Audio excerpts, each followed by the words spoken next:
Chapter 32.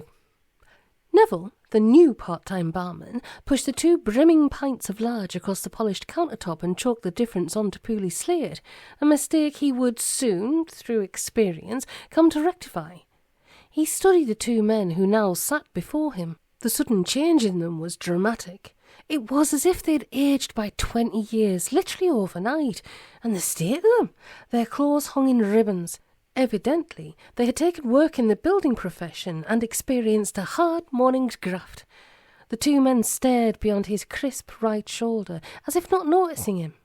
Their eyes seemed glued to the brewery calendar which hung unobtrusively amongst the Spanish souvenirs. Yet there was nothing strange to be seen in it. A simple cardboard rectangle, with the brewery's name surmounting an out-of-register colour print of Constable's Hereween and the hanging tab, June the 6th, 1969. What could they see in it? As if suddenly aware of the barman's scrutiny, the 2 men drew themselves away to a side table, glasses in hand. Omally studied his pint. "And so, what do you propose we do now?" he asked. Pooley sucked beer froth from his upper lip and made smacking sounds. It really did taste better back in those days. He tapped at his nose. "I have a plan," said he. "Oh, yes." O'Malley's voice lacked enthusiasm. "Indeed, don't you understand? We've been given another chance to stop it all. At this moment, the Professor toys amongst his books and Holmes lies sleeping in his mausoleum. Norman chats, no doubt, with Leonardo da Vinci, or has. I can't be certain exactly how it all works. So what do you intend to do?" "Down a few more pints for a first off. Drink up, John. You haven't touched yours." "I'm not thirsty. Don't you understand? We're in an even worse position now than ever we were. We know what is to come, but we can do nothing whatever to stop it. We know that it cannot be stopped."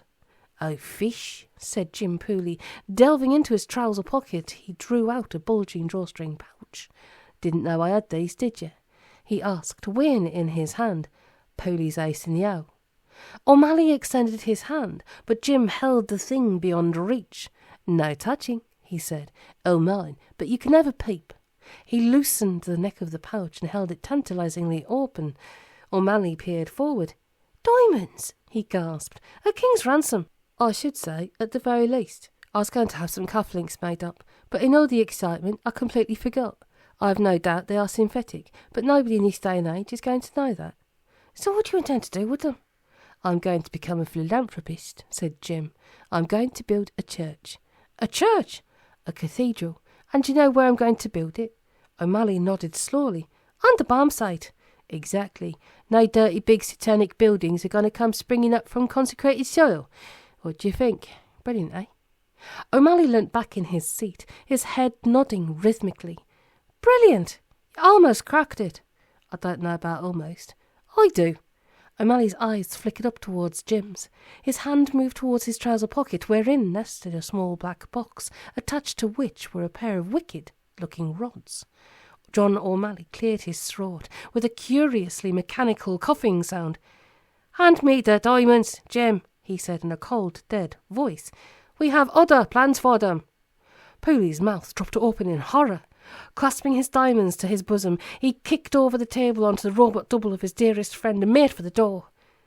"You're both bad!" screamed Neville, finding his voice as the sleeveless Jim passed by him at speed, a raging Irishman with a black transistor radio close upon his heels.